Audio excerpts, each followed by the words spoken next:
Hello friends, तो ये video फिर से मैं आपके लिए लेके आई हूँ। CC6 का है और यूनिट नंबर 3 का है, जो है समस्याओं को समझना।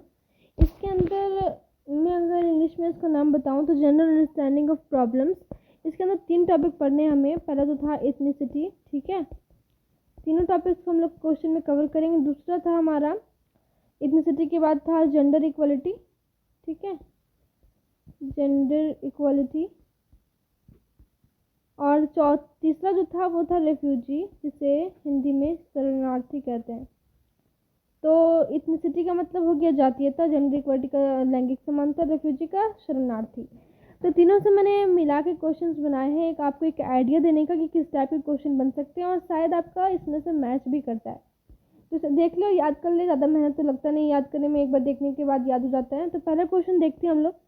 देखिए पहला क्वेश्चन क्या है, किसी व्यक्ति की भाषा के आधार पर भेदभाव के रूप में जाना जाता है। मतलब कि अगर किसी व्यक्ति के भाषा के आधार पर अगर भेदभाव किया जाए कि अरे ये तो खोटा बोलता है, ये तो हिंदी बोलता है, ये तो बंगाली बोलता है, ऐसा अगर भेदभाव किया जाए तो उसे क्या कहते हैं? भाषावाद, क्षेत्रवाद, जातिवाद, सांप्रदायिकता। तो सिंपल सी बात है, ये तो कोई बता देगा, इसे भाषावाद कहते हैं, ठीक है। अब आगे देखिए अगला क्वेश्चन क्या है। भीम कोरेगांव की लड़ाई निम्नलिखित में से किसका उत्कृष्ट उदाहरण है? भीम कोरेगांव जो है एक तरह का लड़ाई हुआ था, जो जाति को लेके हुआ था लड़ाई। तो ये किसका उदाहरण है? तो ये भाषावाद का तो नहीं है, क्षेत्रवाद का नहीं है, जातिवाद, सांप्रदायिकता। तो ये जो है जातिवाद का लिए लड़ाई था, तो जातिवाद इसका आंसर हो जाएगा। थर्ड देखिए, एक युवा महिला जो खुद को धार्मिक कार्यकर्ता के रूप में बदल लेती है, उसके पास निम्न में से क्या है? अगर एक युवा महिला है जो खुद को धार्मिक कार्यकर्ता के रूप में बदल लेती है, तो उसके पास निम्न में से क्या है? दृष्टिकोण, झुकाव, सामाजिक प्रेरणा। सामाजिक प्रेरणा ही है उसके पास, जो धार्मिक कार्यकर्ता के रूप में अपने आप को बदल लेती है, और उसके पास निम्न में से सामाजिक प्रेरणा है, ठीक है। अगला क्वेश्चन देखिए, धार्मिक संरक्षण का मुख्य कार्य क्या है? धार्मिक संरक्षण का जो मुख्य कार्य क्या है? तो इसका मुख्य कार्य है उद्देश्य की भावना का रख रखाव करना। उद्देश्य की भावना का रख रखाव करना, ठीक है। अगला क्वेश्चन देखिए, आ सकता है आपको जेंडर इक्वलिटी के अंदर बेसिक सा लॉजिकल क्वेश्चन है कि लिंग अनुपात क्या कहते हैं, जेंडर रेशियो क्या कहलाता है, ठीक है। जेंडर रेशियो क्या कहलाता है, फिर लिंग अनुपात क्या किसे कहते हैं? तो इसका आंसर मैंने वर्ड में लिख दिया है, प्रत्येक 1000 पुरुषों पर स्त्रियों की संख्या को लिंग अनुपात कहते हैं। तो ये VBM को में भी आपको जो है सो वन वर्ड आंसर में जो क्वेश्चन नंबर 1 होता है ना, उसके अंदर आ सकता है आपका कि लिंग अनुपात क्या है। तो ये क्वेश्चन तो मैं 100% वेरी वेरी इंपॉर्टेंट बोल सकती हूँ कि इस तरह के क्वेश्चन आ सकते हैं, ठीक है। तो प्रत्येक 1000 पुरुषों पर स्त्रियों की संख्या को लिंग अनुपात कहते हैं, ठीक है। अगला देखिए, लैंगिक समानता का समर्थन करता है। अगर लैंगिक समानता, अगर जेंडर इक्वलिटी आ जाएगा तो क्या होगा? गरीबी उन्मूलन, सभी लक्ष्यों के लिए शिक्षा, परिवार की आय में वृद्धि, उपरोक्त सभी। तो उपरोक्त सभी होगा। अगर जेंडर इक्वलिटी आ गया, अगर विमेन भी जो है काम करने लगी, अपना करियर बनाने लगी, और जो है सारे कामों को करने लगी, तो क्या होगा कि वहाँ पे गरीबी को भी हटा सकते हैं हम लोग, सभी लक्ष्यों के लिए शिक्षा भी मिलेगी, और परिवार की आय में वृद्धि भी होगी, क्योंकि वो भी अगर काम करने लगेगी, कमाएंगी, तो फिर आर्थिक स्थिति में सुधार होगा। तो ये उपरोक्त सभी इसका आंसर हो जाएगा, ठीक है। इसके बाद देखिए आपका जो है रेफ्यूजी पे क्वेश्चन आ गया। रेफ्यूजी पे, शरणार्थी पे, संयुक्त राष्ट्र शरणार्थियों के लिए उच्चायुक्त की स्थापना की गई थी। कब की गई थी?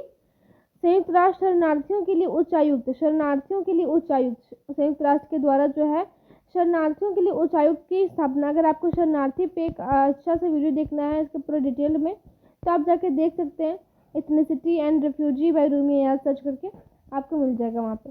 इसका जो है इसका स्थापना कब की गई थी?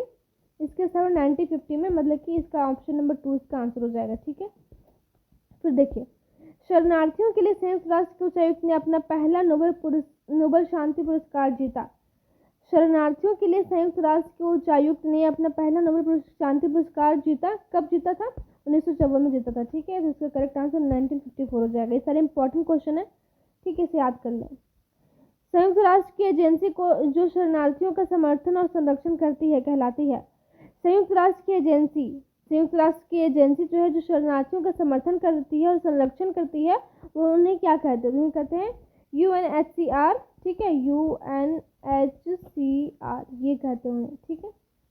अगला क्वेश्चन देखिए, संयुक्त राष्ट्र, अच्छा ये तो वही क्वेश्चन आ गया फिर से। फिर देखिए नेक्स्ट क्वेश्चन, शरणार्थियों के लिए संयुक्त राष्ट्र के उच्चायुक्त ने अपना दूसरा नोबेल शांति पुरस्कार कब जीता?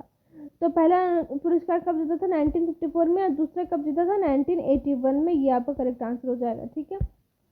फिर देखिए अगला क्वेश्चन क्या है, शरणार्थियों के लिए संयुक्त राष्ट्र उच्चायुक्त का मुख्यालय कहाँ स्थित है? शरणार्थियों के लिए संयुक्त राष्ट्र उच्चायुक्त मुख्यालय, शरणार्थी बेसिकली क्या होता है मैं आपको बता देती हूँ, ठीक है। शरणार्थी वो होते हैं जो युद्ध के दौरान या फिर किसी भी मतभेद से, कोई भी डिस्क्रिमिनेशन इशू से, चाहे वो लिंग का इशू हो, चाहे वो धर्म का हो या जाति का हो, कास्ट, रिलीजन, या फिर वार के टाइम में जो है, वर्ल्ड वार होता है उस टाइम में जो है, कुछ नागरिक हैं जो अपने देश से दूसरे देश चले जाते हैं और अपने शरण के लिए भटकते रहते हैं कि मुझे कहीं पे जगह मिल जाए ताकि मैं अपना गुजर बसर कर सकूं। तो हो सके वो युद्ध के दौरान अपने देश से आ जाते हैं, या फिर कोई भी किसी भी भेदभाव की वजह से उन्हें अपने देश से निकाल दिया जाता है, तो वो दूसरे देशों में अपने शरण के लिए भटकते रहते हैं, अपने शरण को के खोज में भटकते रहते हैं, तो उन्हें शरणार्थी कहते हैं, ठीक है। तो शरणार्थी के संयुक्त राष्ट्र उच्चायुक्त का मुख्यालय कहाँ स्थित है? मास्को नहीं होगा, मास्को में तो नहीं है, ऑस्ट्रेलिया में भी नहीं है, ऑस्ट्रिया दिया हुआ है, ऑस्ट्रिया तो कुछ होता नहीं है, ऑस्ट्रेलिया में भी नहीं है, तो जिनेवा में इसका हो जाएगा आपका आंसर, जिनेवा में इसका मुख्यालय स्थित है। तो जो भी इम्पॉर्टेंट क्वेश्चन थे मैंने आपको बताने की कोशिश की, इससे आपको एक जनरल बेसिकली आइडिया पता चल जाएगा कि इस टाइप के क्वेश्चन आपके आ सकते हैं। और इसका अगला वीडियो भी मैंने बहुत सारे MCQ जो इम्पोर्टेंट क्वेश्चन का सीरीज है मैंने अपलोड कर दिया है बहुत पहले ही। आप अगर आप देखना चाहते देख सकते हैं, बस अब 1-2 चैप्टर का ही बच गया है जो भी आपको मैं कंप्लीट करवा दूंगी। Thank you.